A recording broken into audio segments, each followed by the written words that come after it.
The cheapest electric car you could actually buy is back, but this time, it might not be what you remember. What once felt like a basic budget EV is now returning with surprising upgrades, new tech, and a price tag that could shake up the entire electric car market again. But here's the real question: has it improved enough to take on newer, more advanced rivals, or is it just riding on its old reputation? Because what you're about to see might completely change how you think about cheap EVs. Or make you question if it's still worth it at all in 2026? The return of this budget-friendly EV isn't just another small update, it's part of a much bigger shift happening in the electric car world right now. Originally introduced as one of the most affordable entry points into EV ownership, this car built its reputation on simplicity, low running costs, and accessibility for everyday drivers who just wanted something practical instead of flashy. Now, in 2026, the same name is back again, and it still comes from a brand that has been pushing hard to stay relevant in the fast-moving EV market. The goal has always been clear: make electric driving possible for more people without the premium price tag. But the competition has changed a lot since its first release. Newer EVs now offer longer range, faster charging, and more tech than ever before, even at lower prices than we saw just a few years ago. That's what makes this comeback so interesting. This isn't just a simple refresh, it's arriving in a market where expectations are much higher, and buyers are far more demanding. So naturally, the question becomes whether this cheapest EV can still hold its ground or if it has been left behind by faster, smarter rivals. And visually, it still keeps that clean, compact design that made it recognizable in the first place. But subtle changes hint that it's trying to feel more modern, more confident, and maybe even a little more premium than before. So the real story here isn't just that it's back, it's whether it can still justify its place as the go-to affordable EV in a world that's rapidly moving forward. And in the next section, we'll break down exactly what's changed and what's still holding it back. On the surface, this cheapest EV still sticks to its core idea: keep things simple, keep things affordable, and focus on everyday usability. But once you start looking closer, you notice it's no longer just a bare-bones electric car trying to survive the market. It actually feels like it has grown up a little. Let's start with performance. This isn't a car that's trying to win drag races, and honestly, it never was. The focus here is smooth, predictable city driving. The electric motor delivers instant torque, so in stop-and-go traffic it still feels surprisingly responsive. Merging onto highways won't blow your mind, but it's confident enough for daily commuting. What's interesting is how refined it feels compared to older versions: less noise, less vibration, and a more controlled power delivery that makes it feel more modern than its price tag suggests. Range is where things get more serious. Depending on the trim, you're looking at a practical real-world range that's designed for daily driving rather than long-distance road trips. In city conditions, it stretches further thanks to regenerative braking, but on highways, like most budget EVs, you'll see that number drop faster than expected. Still, for most commuters, it covers the weekly routine without anxiety. School runs, work trips, and grocery stops all feel comfortably within reach. Now inside, this is where the surprise starts to build. The cabin is still minimalistic, but it doesn't feel cheap anymore.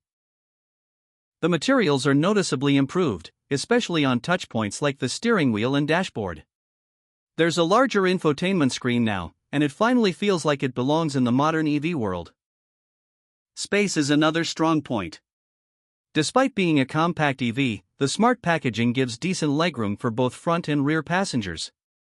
It's not luxury car spacious, but it easily handles a small family or daily carpool duties. The boot space is also practical enough for shopping bags or weekend luggage, which reinforces its real-life usable identity. But of course, it's not all perfect. Fast charging speeds still lag behind more expensive rivals, and long road trips require a bit more planning. The sound insulation is improved but not class-leading, so highway noise still creeps in at higher speeds. And while the tech has improved, it still doesn't feel as advanced as some newer competitors pushing aggressive innovation at similar price points. Yet despite those limitations, something interesting is happening here. The more you look at it, the more it feels like this EV is trying to balance affordability with just enough modern features to stay relevant.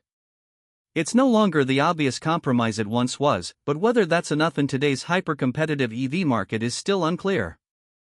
This is where the cheapest EV story really gets interesting, because on paper, everything looks fine, even improved. But the moment it hits real-world conditions, you start to see the true gap between affordable and fully competitive. In city driving, it still feels like a win. Quick acceleration from stoplights, easy steering, and that silent electric glide make it genuinely enjoyable in daily traffic. But the real test comes when you push it beyond its comfort zone: highway speeds, sudden overtakes, and longer stretches of open road. This is where expectations and reality start to separate. In city driving, it still feels like a win. Quick acceleration from stoplights, easy steering, and that silent electric glide make it genuinely enjoyable in daily traffic. But the real test comes when you push it beyond its comfort zone: highway speeds, sudden overtakes, and longer stretches of open road. This is where expectations and reality start to separate. At higher speeds, the EV begins to show its budget roots.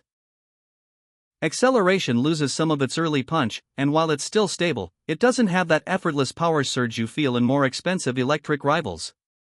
You can manage it, but you're more aware of the car working harder. Wind noise becomes more noticeable too, reminding you that this is still an entry-level EV trying to keep up in a premium speed world. Then comes the most critical moment: range under pressure. In controlled city conditions, the numbers look decent. But during real mixed driving, especially with AC on and highway usage included, the range drop is more aggressive than you'd hope. Not dangerously low, but enough to make you think twice before planning longer weekend trips without a charging stop in mind. And yet, here's the twist: despite those limitations, it never fully falls apart. The ride comfort stays surprisingly solid, the handling remains predictable, and the efficiency is still better than most fuel-powered cars in the same price bracket. It's like the car is constantly reminding you, yes, I'm cheap, but I'm still an EV. But that balance is exactly where the tension builds. Because now the question isn't whether it works, it's whether just good enough is still acceptable in a market where newer EVs are pushing harder, faster, and farther than ever before. So after everything, the upgrades, the real-world driving, and the trade-offs, the verdict on this cheapest EV is back story is actually more balanced than you might expect.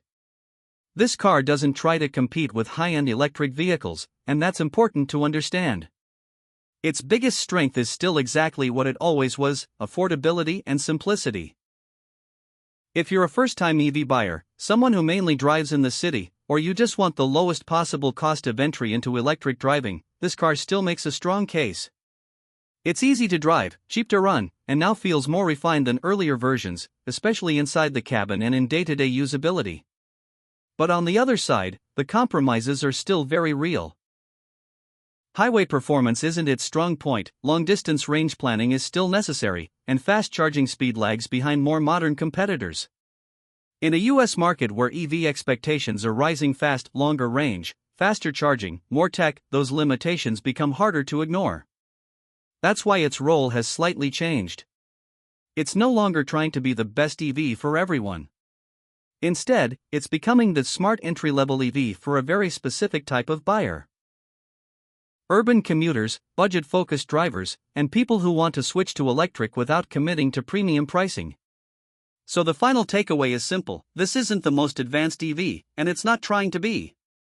But as a budget-friendly option that gets the basics right and improves just enough to stay relevant, it still earns its place.